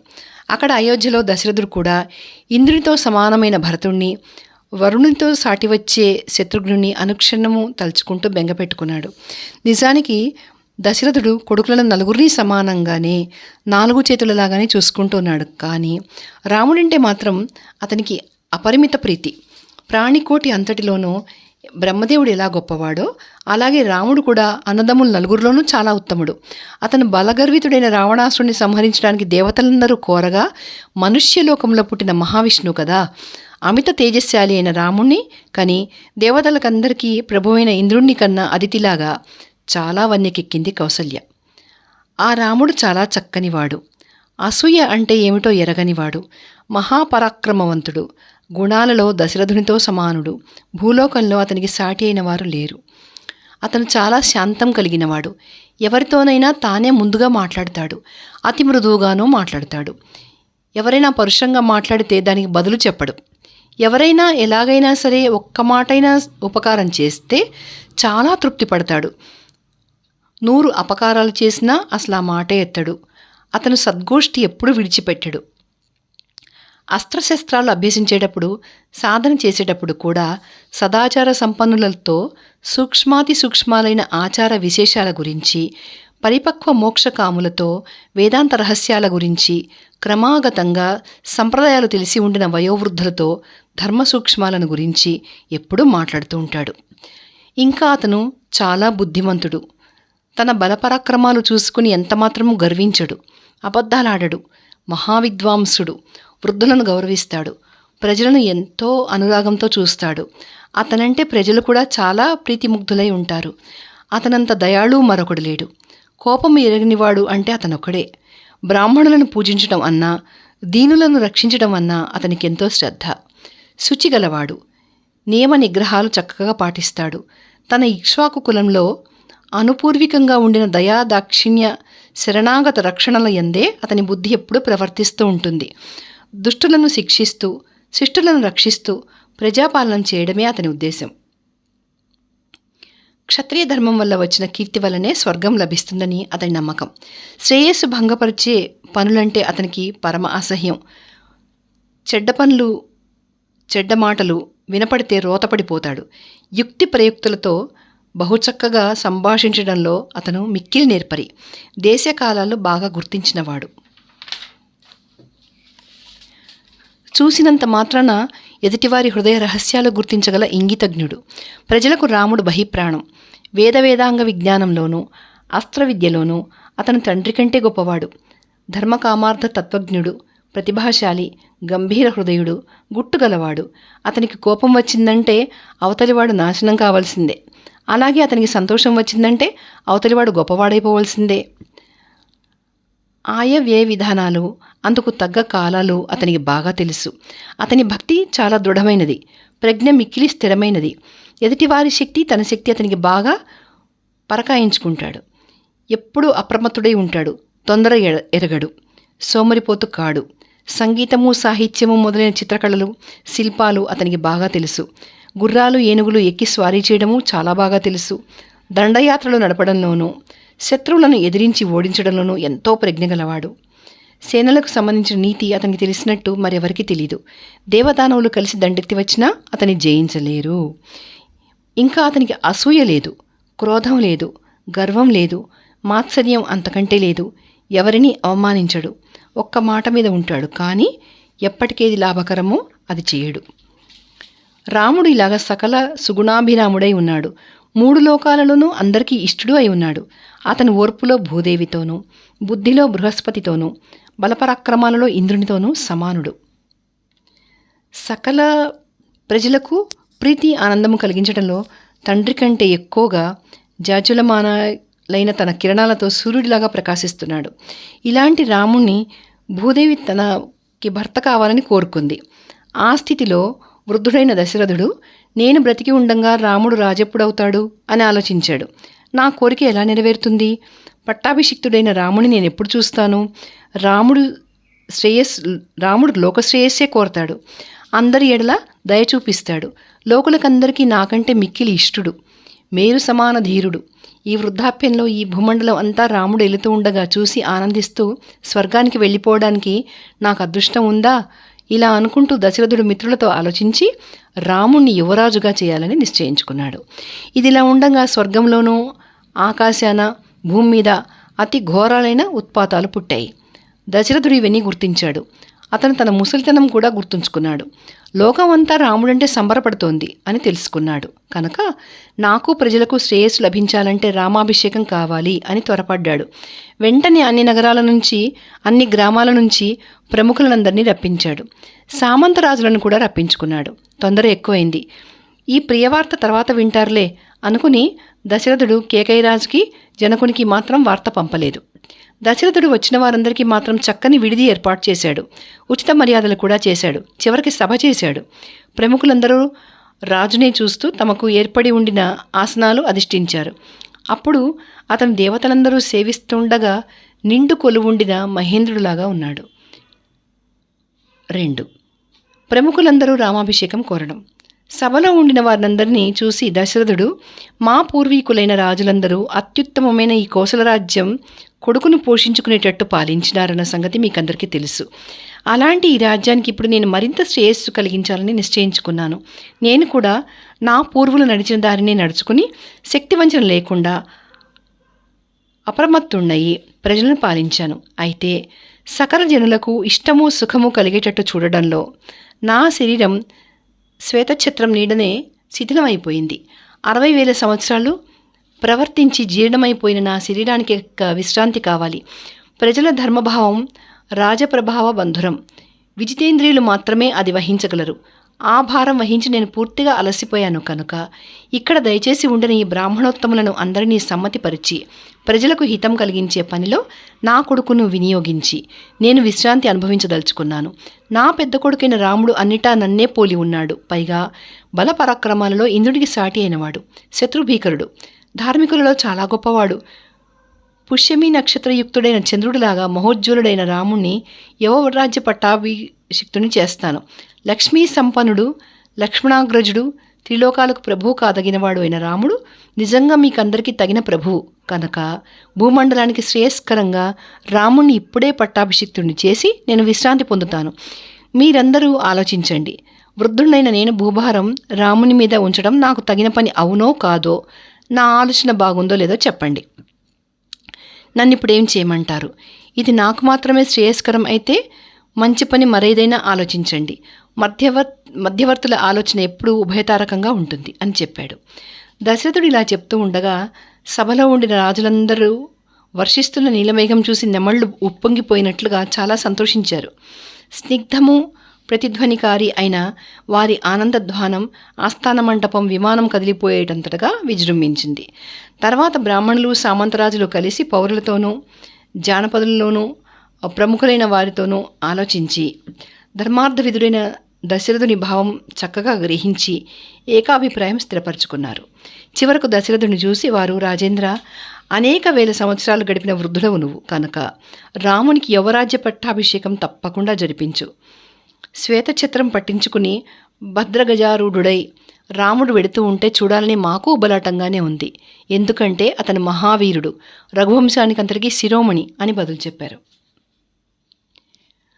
దీని మీద దశరథుడు వారి మనప్రీతి తనకు బోధకానట్టు నటిస్తూ, రాముడు మహారాజు కావాలని మీరెందుకు కోరుతున్నారు? నా పరిపాలన ధర్మబద్ధంగా లేదా? రాముడు చాలా ముగ్ధుడే, అతను యువరాజుగా ఉండాలనే కోరిక మీకెందుకు కలిగింది అని అడిగాడు. దానికి వారందరూ ఇలా చెప్పారు, రాజేంద్ర, నీ కొడుకు దగ్గర సుగుణాలెన్నో ఉన్నాయి. అతను దేవతుల్యుడు, సత్యపరాక్రముడు, ఇక్ష్వాకు వంశీయులందరిలోనూ చాలా గొప్పవాడు. లోకంలో రాముడొక్కడే సత్యధర్మపరాయణుడు అని చెప్పదగ్గవాడు. సంపదతో పాటు ధర్మం అతని వలన నిష్పన్నమైంది. ప్రజలను సుఖపెట్టడంలో రాముడు చంద్రుడే. ఓర్పులో అతనికి భూమి ఒక్కటే సాటి. బుద్ధిలో బృహస్పతి, బలపరాక్రమాలలో మహేంద్రుడు అయిన రాముడు ధర్మజ్ఞుడు మాత్రమే కాదు, శీలవంతుడు కూడాను. సత్యసంధుడే కాదు, విజితేంద్రుడు కూడాను. స్నిగ్ధ హృదయుడే కాదు, దుఃఖితులను ఓదార్చడంలో చాలా కుశలుడు. సులభసాధ్యుడు, స్థిరుడు, అసూయారహితుడు, ప్రియవాది, సత్యవాది. బహుశ్రుతులైన వృద్ధ బ్రాహ్మణులను సేవించడం అంటే పండగ. అందువల్ల ఔదార్యాది గుణనిమిత్తమైన అతని కీర్తి, పరాక్రమాది నిబంధనమైన యశస్సు, శత్రు పరాభవం చేసే తేజస్సు వృద్ధి అవుతున్నాయి. వేదవేదాంగాలు లెస్సగా తెలుసుకున్నవాడు రాముడొక్కడే. దేవతలు, రాక్షసులు, మనుషులు ప్రయోగించగల అస్త్రశస్త్రాలన్నీ అతనికి స్వాధీనం అయి ఉన్నాయి. సంగీత విద్యలో అతను సాటిలేనివాడు, మహాబుద్ధిశాలి. ఎలాంటి ఆపదలు వచ్చినా దైన్యం ఎరగనివాడు. ధర్మార్థ నిర్ణయ సమర్థులైన బ్రాహ్మణుల దగ్గర అతను సకల విద్యలు నేర్చుకున్నవాడు. లక్ష్మణునితో కూడా అతను యుద్ధానికి వెళితే విజయం పొందకుండా తిరిగిరాడు. యుద్ధరంగం నుంచి ఏనుగులెక్కో, గుర్రంలెక్కో తిరిగి వస్తూ అతను పౌరులందరినీ కుశల ప్రశ్నలు అడుగుతాడు. మీ కొడుకులు, మీ భార్యలు, మీ శిష్యులు క్షేమమా? మీ అగ్నిహోత్రాలు నిర్విఘ్నంగా కొనసాగుతున్నాయా? మీ శిష్యులు మీరు చెప్పినట్టు వింటూ చక్కగా శుశ్రూష చేస్తున్నారా అని సాధారణంగా అడుగుతాడు. ప్రజలు దుఃఖిస్తే దుఃఖిస్తాడు, ఆనందంగా ఉంటే ఆనందిస్తాడు. అతనికి కోపం వచ్చినా, అనుగ్రహం వచ్చినా వ్యర్థంగా పోవు రాజా. నీ అదృష్టం వల్ల రాముడు నీకు కొడుకైనాడు. పుత్రునికి ఉండవలసిన గుణాలన్నీ అటు మరీచి కొడుకైన కాశ్యపునికే ఉన్నాయి, ఇటు నీ కొడుకైన రామునికే ఉన్నాయి. పౌరులు, జానపదులు అందరూ ఎప్పుడూ రాముని అభివృద్ధే కోరుతున్నారు. స్త్రీలు, వృద్ధులు, పండితులు పొద్దుటిపూట సాయంత్రము గుములు కూడి రామునికి సకలాభీష్టాలు ప్రసాదించు అని దేవుణ్ణి ప్రార్థిస్తున్నారు. రాజేంద్ర, లోక కళ్యాణం కోరుతున్న రాముణ్ణి యువరాజ్య పట్టాభిషిక్తుని చేసి మమ్మల్ని సంతోషపెట్టు అన్నారు. మూడో సర్గ. దశరథుడు రామునితో, రేపే నీకు యువరాజ్య పట్టాభిషేకం అని చెప్పడం. బద్ధాంజలులై వారలా చెప్పగా దశరథుడు మిక్కిలి సంతోషించి వారి అంజలి పద్మాలు పట్టుకుని, నా అదృష్టం చాలా గొప్పది కనుక నా పెద్ద కుమారునికి పట్టాభిషేకం చేయవలసిందని మీరు కోరుతున్నారు. చాలా సంతోషించాను అని వారిని గౌరవించి వశిష్ఠుణ్ణి, వామదేవుణ్ణి చూసి, ఇది చైత్రమాసం, మిక్కిలి శోభావంతం, చాలా రమణీయమైనది. వనాలు, అరణ్యాలు చక్కగా పుష్పించి గుబాళిస్తున్నాయి. ఇంతకంటే మంచి సమయం మరేమీ దొరకదు కనుక రామ పట్టాభిషేకానికి సకలము సమకూర్చండి అని విన్నవించుకున్నాడు. దశరథుడు ఇలా అనగానే అక్కడి వారందరూ హర్షధ్వానాలు చేశారు. ఆ జనఘోష తగ్గిన తర్వాత దశరథుడు మళ్ళీ తాము హెచ్చరించగా బ్రాహ్మణోత్తముడైన వశిష్ఠుడు చేతులు మోడ్చుకుని ఎదుట నుంచుని ఉండిన రాజోద్యోగులతోనూ బ్రాహ్మణులతోనూ బంగారము, వెండి, ముత్యాలు, పగడాలు, రత్నాలు, మాణిక్యాలు, వజ్రవైఢూర్యాలు ఇవన్నీ సిద్ధం చేయండి. కానుకలు, ఓషధులు, తెల్లని పూలదండలు, పేలాలు, తేనె, నెయ్యి, నూతన వస్త్రాలు, రథము, సర్వాయుధాలు, చతురంగబలము, శుభలక్షణ సంపన్నమైన ఏనుగు, చామరాలు, వీవనలు, శ్వేతఛత్రము, శ్వేతధ్వజము, అగ్నిలాగా మెరిసే బంగారు కుండలు 100 సిద్ధపరచండి. కొమ్ములకు బంగారం పొదిగించి వృషభము, సంపూర్ణమైన పులి చర్మము తెల్లవారేటప్పటికీ అగ్నిహోత్ర గృహంలో సమకూర్చండి. గంధం మొదలైన తక్కిన వస్తువులని చేర్చిపెట్టండి. అంతఃపుర ద్వారాలు, నగర ద్వారాలు, నగరంలో ఉన్న సర్వగృహ ద్వారాలు గంధాలు పూసి పూలదండలు కట్టి ధూపాలు వేయించండి. వేల కొలది బ్రాహ్మణులకు సరిపోయేటట్టు పెరుగన్నము, పాలనము సిద్ధం చేయించి ఉంచి తెల్లవారేటప్పటికి బ్రాహ్మణులకు పెట్టి నెయ్యి, పెరుగు, పేలాలు, భూరి దక్షిణలు కూడా పుష్కలంగా ఇవ్వండి. సూర్యోదయం అయ్యేటప్పటికీ స్వస్తివాచకం కావాలి. బ్రాహ్మణులందరినీ పిలవండి. అందరికీ సరిపడేటట్టు మంచి మంచి ఆసనాలు సమకూర్చండి. నగరం అంతటా పతాకాలు ఎత్తించండి. రాజమార్గాలని చక్కగా తడిపించండి. వారకాంతలు, నటులు రాజభవనం 2వ వీధిలో సిద్ధంగా ఉండాలి. దేవాలయాలలోనూ చైత్యాల దగ్గర పిండి వంటలతో భోజన పదార్థాలు చేర్పించి ఉంచి బ్రాహ్మణులకు సదక్షిణాకంగా వినియోగించండి. వారికి పూలదండలు వేయండి. యోధులందరూ మంచి వస్త్రాలు కట్టుకుని దీర్ఘకరవాలాలు ధరించి రాజభవనం దగ్గర లెక్కలేనంత మంది వరుసలు తీరి ఉండాలి అని ఆజ్ఞాపించి దశరథునితో కూడా చేయవలసిందంతా చెప్పాడు. అప్పుడు రాజు, నువ్వు వెళ్ళి సుశిక్షితుడైన రాముణ్ణి తీసుకురా అని చెప్పగా సుమంత్రుడు రాముణ్ణి అక్కడికి రథం మీద తీసుకొచ్చాడు. అప్పుడు అక్కడ చేరి ఉండిన తూర్పు రాజులు, దక్షిణపు రాజులు, పడమటి రాజులు, ఉత్తరపు రాజులు, మ్లేచ్ఛరాజులు, కొండరాజులు, దేవతలు దేవేంద్రుణ్ణి సేవించేటట్లుగా దశరథుడిని సేవించారు. మేడ మీద వారి మధ్య ఉండి అతను రథం ఎక్కి వస్తున్న రాముణ్ణి చూశాడు. రాముడు గంధర్వరాజులాగా ప్రకాశిస్తున్నాడు. చంద్రబింబంలాగా అతని ముఖం ప్రియదర్శనంగా ఉంది. దీర్ఘబాహుడైన అతని సౌందర్యం చూసేవారికందరికీ ఆహ్లాదం కలిగిస్తోంది. వడదెబ్బతిన్న ప్రజలు వర్షిస్తున్న మేఘుణ్ణి చూసి ఆనందించేటట్టు రాజమార్గాలన్నీ నిండి ఉండిన పౌరులందరూ రాముణ్ణి చూసి పరమానంద భరితులవుతున్నారు. విఖ్యాత మహావీరుడైన రాముణ్ణి చూసి దశరథుడు ఎంతో సంతృప్తి పొందాడు. రథం దిగి మత్తమాతంగగామి అయిన రాముడు తండ్రి దగ్గరకు బయలుదేరగా చేతులు దోయిలించుకుని సుమంత్రుడు అతని వెనక బయలుదేరాడు. దశరథుడు ఉండిన ప్రాసాదం కైలాస శిఖరంలాగా మహోన్నతంగా ఉంది. రాముడు ఆ మేడ ఎక్కి వెళ్ళి తన పేరు చెబుతూ తండ్రికి పాదాభివందనం చేశాడు. తర్వాత తన చేతులు దోయిలించుకుని పక్కగా నిలబడగా తండ్రి చేదోయి పట్టుకుని ఒక్క మాట గట్టిగా కౌగిలించుకుని అతని కోసమే అమర్చి ఉంచిన మణికాంచన భూషితం అయిన ఉన్నతాసనం మీద కూర్చోపెట్టాడు. రాముడు ఆ ఆసనం అధిరోహించి మేరు శిఖరం మీద ఉండిన బాలభాస్కరుడిలాగా ప్రకాశించాడు. అప్పుడు ఆ సభ కూడా శరత్కాలంలో విమలగ్రహ నక్షత్రాలతో విరాజిల్లుతూ ఉండిన ఆకాశం చంద్రోదయం అయిన తర్వాత ఎలా మెరుస్తుందో అలా ప్రకాశించింది. ఆ రాముణ్ణి చూసి దశరథుడు తననే తాను అద్దంలో చూసుకుంటున్నట్టుగా అనుకుంటూ ఆనందించాడు. అదంతా అయ్యాక సంతానవంతులలో ఎంతో అదృష్టవంతుడైన దశరథుడు, రామా, నా పెద్ద భార్య అయిన కౌసల్య నాకు తగిన గృహిణి, నాకు తగిన వాడవు, ఆమె యందు జన్మించావు. నువ్వంటే నాకు అతి ప్రీతి. అనేక సుగుణాలతో నువ్వు సకల ప్రజారంజకుడవై ఉన్నావు కనుక నీకు పుష్య నక్షత్రం నాడు యవరాజ్య పట్టాభిషేకం చేస్తున్నాను. సహజంగానే నువ్వు గుణశాలివి, వినయ విధేయతలు కలవాడవు. అయినా నీకు కొన్ని సంగతులు చెప్తాను. నువ్వు జితేంద్రుడేవై ఇంకా వినయం చూపించాలి. కామక్రోధాల వల్ల కలిగే వ్యసనాలన్నీ విడిచిపెట్టాలి. పరోక్ష వృత్తి ఎప్పుడు అగత్యమో, ఎప్పుడు ప్రత్యక్ష వృత్తి అగత్యమో బాగా గుర్తించి అమాత్య ప్రభృతులతో వ్యవహరించు. ధనధాన్య సంపత్తి, ఆయుధ సంపత్తి, సేనావాహినులు తక్కువ కాకుండా ఉండేటట్టు చూసుకుంటూ ఎవడు భూపరిపాలనం చేస్తాడో వాణ్ణి చూసి అమృతభాండం పొందిన దేవతలలాగా మిత్రులందరూ సంతోషిస్తారు. కనుక నువ్వు జితేంద్రుడేవై ఇలా నడుచుకో అని బోధించాడు. ఎల్లప్పుడూ రాముని ఇష్టానుసారం నడుచుకునే మిత్రులందరూ ఇది విని అతివేగంగా వెళ్ళి ఇదంతా కౌశల్యకు చెప్పారు. స్త్రీలలో చాలా ఉత్తమురాలైన ఆ మహారాణి బంగారము, రత్నాలు, గోవులు లెక్కలేనంతగా ఇచ్చి వారిని సంతోషపెట్టింది.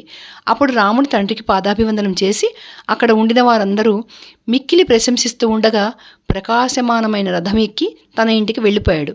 పౌరులందరూ తమ చిరవాంఛ ఈడేరినందుకు చాలా ఆనందిస్తూ మహారాజు సెలవు పొంది తమ ఇళ్లకు వెళ్ళి తమ ఇష్టదేవతలను పూజించారు. 4వ సర్గ. భరతుడు రాకుండానే పట్టాభిషేకం. పౌరులందరూ వెళ్ళిపోయాక దశరథుడు మంత్రులతో బాగా ఆలోచించి రేపు పుష్య నక్షత్రం, పట్టాభిషేకం రేపే అయిపోవాలి అని స్థిర నిశ్చయం చేశాడు. తర్వాత అతను అంతఃపురంలోకి వెళ్ళిపోయి రాముణ్ణి మళ్ళీ తీసుకురా అని సుమంత్రుడిని పంపించాడు. సుమంత్రుడు మళ్ళీ రావడం చూసి రాముడు ఏమిటేమిటో అనుమానించి మళ్ళీ ఎందుకు వచ్చావు అని అడిగాడు. మహారాజు నిన్ను మళ్ళీ చూడాలని ఉన్నారు. రావడమా మానడమా అన్నది నీ ఇష్టం అని సుమంత్రుడు చెప్పగా రాముడు బయలుదేరి వెళ్ళాడు. దశరథుడు రాముణ్ణి అంతఃపురంలోకి రప్పించుకుని అతను నమస్కరించగా దీవించి కౌగిలించుకుని మంచి ఆసనం మీద కూర్చోపెట్టి, రామా, నేను ముసలివాడినైనాను. నేను కోరిన భోగాలన్నీ అనుభవించాను. జ్యోతిష్టోమం మొదలు అశ్వమేధం దాకా అనేక యజ్ఞాలు చేసి మృష్టాన్నదానము చేశాను. నేను కోరుకున్న లక్షణాలతో నువ్వు నా కొడుకువై పుట్టావు. నేను చేయని దానం లేదు, చదవని చదువు లేదు. సకల సుఖాలు అనుభవించాను. వందల కొద్ది యజ్ఞాలు చేసి దేవతల రుణము, వేదాంగాలు అభ్యసించి మహర్షుల రుణము, సంతానం కని దేవతల రుణము, సకల దానాలు ఇచ్చి బ్రాహ్మణుల రుణము, సుఖాలు అనుభవించి నా సొంత రుణము కూడా నేను పూర్తిగా తీర్చేసుకున్నాను. నీకు పట్టాభిషేకం చేయడం తప్ప నేను చేయవలసింది మరేమీ లేదు కనుక నేను చెప్పినట్టలా నువ్వు చేయాలి. ప్రజలందరూ నువ్వు రాజు కావాలని కోరుతున్నారు, అందుచేత నీకు పట్టాభిషేకం చేస్తాను. నాకు దారుణాలైన స్వప్నాలు వస్తున్నాయి. నల్లని బట్టలు కట్టుకున్న స్త్రీలను కౌగిలించుకున్నట్టు, ఉల్కలు పిడుగులు పడుతున్నట్టు కనపడి నా మనస్సంతా చెదిరిపోతోంది. నా జన్మ నక్షత్రం సూర్యుని వల్ల, అంగారకుని వల్ల, రాహువు వల్ల ఆక్రమించబడ్డది అని సిద్ధాంతులు చెప్తున్నారు. ఇలాంటి నిమిత్తాలు పుట్టినప్పుడు తరచు రాజు చనిపోవడం తటస్థిస్తూ ఉంటుంది. ఘోరాపదలు సంభవించడం అయినా జరుగుతుంది. కనుక నా బుద్ధి మారకపూర్వమే నువ్వు పట్టాభిషిక్తుడివి అయిపోవాలి. ఏమంటావా? మతి స్థిరమైంది కాదు. ఇవాళ పునర్వసు నక్షత్రం, రేపు పుష్యమి. నాకు చాలా తొందరగా ఉంది. రేపు నీకు అభిషేకం జరిపిస్తాను కనుక ఈ రాత్రి నువ్వు సీతతో కూడా ఉపవసించి దర్భశయ్య మీద పడుకోవాలి. ఇలాంటి కార్యాలకు అనేక విఘ్నాలు కనిపెట్టుకుని ఉంటాయి. నీ స్నేహితులందరూ నిన్ను అపాయాలు రాకుండా కనిపెట్టుకుని ఉండాలి. భరతుడిని తాతగారి ఇంటికి పంపాను కదా, మళ్ళీ అతని ఇక్కడికి రాకుండా ఉన్నంతసేపే నీ పట్టాభిషేకానికి యోగ్యమైన కాలం. నీ తమ్ముడు భరతుడు సదాచార సంపన్నుడే, నీకు అనుకూలంగా ప్రవర్తించేవాడే, ధర్మాత్ముడే, దయాధర్మాలు కలవాడే, జితేంద్రియుడే. అయినా మనుష్యుల బుద్ధి చంచలం, సత్పురుషుల బుద్ధి కూడా దుర్బోధన వల్ల చెడవచ్చు. రేపే నీకు పట్టాభిషేకం, సిద్ధంగా ఉండు అని చెప్పి పంపేశాడు. రాముడు ముందుగా తన భవనానికి వెళ్ళి తర్వాత పట్టాభిషేకం సంగతి చెప్పడానికి తల్లి దగ్గరికి బయలుదేరాడు. అప్పుడు కౌసల్య శుచి అయి పట్టుబట్టలు కట్టుకుని ఉండి దేవపూజ చేసుకుని ఇంట్లో రామునికి సకల సంపదలు దయచేయమని మౌనంగా ప్రార్థనలు చేస్తుంది. అప్పటికప్పుడే ఈ వార్త విని సుమిత్ర అక్కడికి వచ్చి ఉంది. లక్ష్మణుడు కూడా వచ్చాడు. అందరూ కలిసి దాసీలను పంపి సీతను రప్పించుకున్నారు. సుమిత్ర, లక్ష్మణుడు, సీత సేవిస్తూ ఉండగా కౌసల్య పట్టాభిషేక వార్త తెలియడం వల్ల ప్రాణాయామం చేసి శ్రీహరిని ధ్యానించింది. అలాంటి సమయంలో వచ్చి రాముడు ఆమెకు నమస్కరించి ఆమెకు ఆనందం కలిగేటట్లుగా, అమ్మా, ప్రజలను పరిపాలించవలసిందని నాన్నగారు నాకు ఆజ్ఞాపించారు. రేపే పట్టాభిషేకం అని కూడా సెలవిచ్చారు. ఈ రాత్రి నేను సీత కూడా ఉపవసించాలి. ఈ సంగతి నాన్నగారు పురోహితులు సెలవిచ్చారు కనుక రేపు జరిగే పట్టాభిషేకానికి అంగంగా ఇవాళ నేను సీత చేయవలసినవన్నీ మా చేత చేయించు అని చెప్పాడు. ఇది విని చాలా కాలంగా ఎదురుచూస్తూ ఉన్న కోరిక నెరవేరబోతున్నందుకు చాలా ఆనందించి హర్ష బాష్పాకుల నేత్ర అయి, నాన్న చిరంజీవి, నీ శత్రువులందరూ కూలిపోవాలి. నువ్వు రాజువై నన్ను, నా బంధువులను, సుమిత్ర బంధువులను ఆనందపెట్టు. తండ్రి, నువ్వు మంచి నక్షత్రంలో పుట్టావు. అంచేతనే సుగుణశాలివై నువ్వు తండ్రి గారిని తృప్తిపరచగలిగావు. నిన్నిప్పుడు ఇక్ష్వాకు రాజ్యలక్ష్మి వరిస్తోంది కనుక శ్రీమన్నారాయణమూర్తిని ఉద్దేశించి నేను చూపిన వ్రతోపవాసాది క్లేశ సహనం అంతా అమోఘమైందని తెలుస్తోంది అని కౌశల్య చెప్పగా, వినయ విధేయతలతో చేతులు దొయిలించుకుని పక్కగా నుంచుని ఉండిన లక్ష్మణుని చూసి రాముడు, తమ్ముడా, నాతో పాటు నువ్వు కూడా భూపరిపాలన సాగించాలి. నువ్వు నా రెండో అంతరాత్మవు కనుక ఈ రాజలక్ష్మి నిన్ను ఆశ్రయిస్తోంది. లక్ష్మణ, అనర్ఘరత్న వస్త్రాభరణాదులు అయిన రాజ్య ఫలాలు, సమస్త భోగ్య పదార్థాలు నువ్వు యథేచ్ఛగా అనుభవించవచ్చు. ఏమంటే నేను ఉండడం నీకోసమే, రాజ్యం పరిపాలించడము నీకోసమే అని చెప్పి తల్లులకిద్దరికి నమస్కరించి తనకే కాక సీతకు కూడా సెలవు కోరి తన భవనానికి వెళ్ళిపోయాడు. ఇది ఈరోజు వీడియో ఇక్కడితో మనం ఆపేద్దాం. అయితే ఇక్కడ మనము తెలుసుకోవాల్సిన విషయాలు కొన్ని ఉన్నాయి. తెలుసుకోవాల్సినవి అంటే మనం నేర్చుకోవాల్సినవి, ఈవెన్ పెద్దవాళ్ళకు కూడా కొన్ని ఈ వయసులో కూడా మనకి నేర్చుకునేవి కొన్ని ఉన్నాయి. ఎలాగంటే ఇప్పుడు చాలా చోట్ల మనకేం చెప్తారంటే, జనకుడి దగ్గర ఈ శివధనుస్సు విరిచినప్పుడు జనకుడు డైరెక్ట్గా రాముణ్ణి, నా కూతురు నీకు ఇస్తాను, నువ్వు పెళ్లి చేసుకో అంటే రాముడు, నువ్విచ్చేదేంటి, నేను తీసుకునేదేంటి, మా నాన్నగారిని అడగాలి అన్నాడు అని చెప్తారు. కానీ ఇక్కడ అదేమీ లేదు. ఇది ఒరిజినల్ రామాయణం. ఇందులో జనకుడు రాముడిని ఏమి అడగడు, ఆయనకు మర్యాదలు తెలుసు కాబట్టి ఆయన డైరెక్ట్గా దశరథుడికే కబురు పంపిస్తాడు. అది కూడా వశిష్ఠుణ్ణి, శతానందుణ్ణి, విశ్వామిత్రుణ్ణి వీళ్ళందరినీ సంప్రదించి వాళ్ళ అనుజ్ఞ తీసుకుని అప్పుడు దశరథుడికి కబురు చేస్తాడు. ఇది మర్యాద. అంతేగాని డైరెక్ట్గా రాముడిని అడిగాడు, దానికి రాముడు సమాధానంగా నువ్వేంటి ఇచ్చేది, నేనేంటి పుచ్చుకునేది అని మాట్లాడాడు అని అంటారు. అసలు రాముడు పెద్దవాళ్ళతో అలా మాట్లాడు. కాబట్టి జరిగింది ఇది. ఇక్కడ క్లారిటీ వచ్చింది కదా మనకి. ఇంకొకటి ఏంటంటే, భార్గవ రాముడు అంటే మన పరశురాముడు వచ్చి ఎదిరించినప్పుడు రాముణ్ణి, అక్కడ రాముడు ఎవరి అనుజ్ఞ తీసుకున్నట్టు కనపట్లేదు మనకి. డైరెక్ట్ ఆయనే కోపం ప్రకటించి భార్గవరాముని ఎదిరిస్తాడు. అంటే ఏంటంటే ఎక్కడ ఎలా ఉండాలో అతనికి తెలుసు. అది అందరినీ అనుజ్ఞలు తీసుకునే సమయం కాదు, తనకు తానుగా తీసుకున్నాడు. ఎందుకంటే అందరూ అక్కడే ఉన్నారు కాబట్టి తన ఇది తను చేసుకున్నాడు. అట్లాగే ఇంకొకటి వచ్చి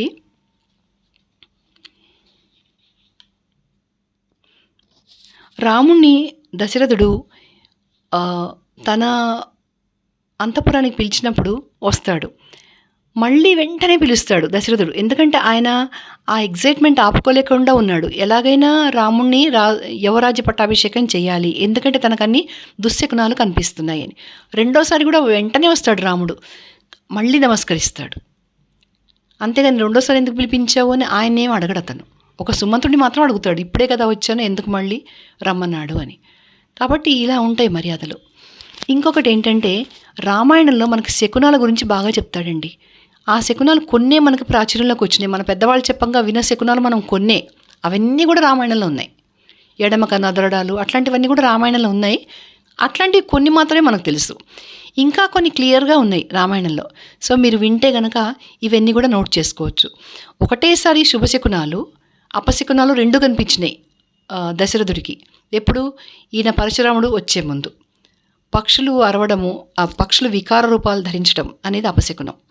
మృగాలు ప్రదక్షిణం వైపుగా వెళుతున్నాయి అంటే సవ్యదిశలో వెళుతున్నాయి అనేది శుభలక్షణం, అది శుభ సూచకం అనమాట. కాబట్టి రెండు శకునాలు ఒకటేసారి చూపిస్తున్నాడు. అంటే ఏది శుభశకునం ఏది దుశ్శకునం అనేది మనం ఆలోచించవచ్చు. ఇప్పుడు అసలు మెయిన్ పాయింట్కి వద్దాం మనం. ఏంటంటే ఒక రాజుకి ఎలాంటి లక్షణాలు ఉండాలి అనేది క్లియర్గా రాముడి గురించి మనకి చెప్పేస్తున్నారు. మీరు శ్రద్ధగా వింటే కనుక మీకు రాముడిలో ఏ లక్షణాల వల్ల ఆయన దేవుడు అయినాడు అనేది మనకు తెలుస్తుంది. ప్రజలు వాళ్ళంతటా వాళ్ళే ఎన్నుకున్నారు అనడానికి ఆయన సుగుణాలన్నీ కూడా చాలా చాలా ఇచ్చాడు. అన్నీ చదివా నేను. కాబట్టి పిల్లలకి మనవి నేర్పాలి, ఎలా ఉండాలి. స్మితభాషి మితభాషి పూర్వభాషి అంటారు రాముణ్ణి.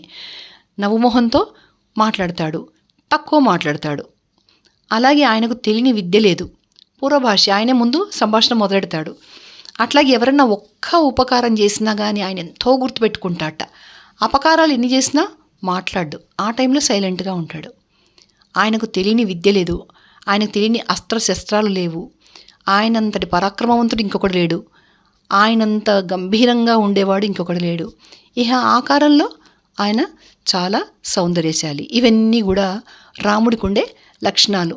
కాబట్టి మనం వీలైనంత వరకు ఆయన లక్షణాలే మనం స్వీకరించాలి. ఇదే రామాయణం యొక్క పర్పస్. రామాయణం మనం చదువుకుంటున్నాము ఇవాళ అంటే అది 10 మందికి చేరేలాగా, అంటే చదవడానికి అవకాశం లేని వాళ్ళకి మనం చదివి వినిపిస్తున్నాం. కాబట్టి ఈ లక్షణాలన్నీ పిల్లలకి మనం నేర్పాలి. అట్లాగే మనలో కూడా ఏదైనా అవలక్షణాలు, ఈర్ష్య, అసూయ ఇలాంటివి ఏమైనా ఉంటే అవన్నీ కూడా మనం తొలగించుకోవాలి. ఎందుకంటే రాముడికి అవేమీ లేవు. అసూయ తెలియదుట రాముడికి. ఇట్లా చెప్పుకుంటూ పోతే ఎన్నో ఉన్నాయి, ఆల్రెడీ మీరు విన్నారు. కాబట్టి ఇవన్నీ కూడా పిల్లలకు పనికొస్తాయని నేను అనుకుంటున్నాను. కొంచెం షేర్ చేయండి ఇది. అట్లాగే మీకు నచ్చితే లైక్స్ కొట్టేయండి.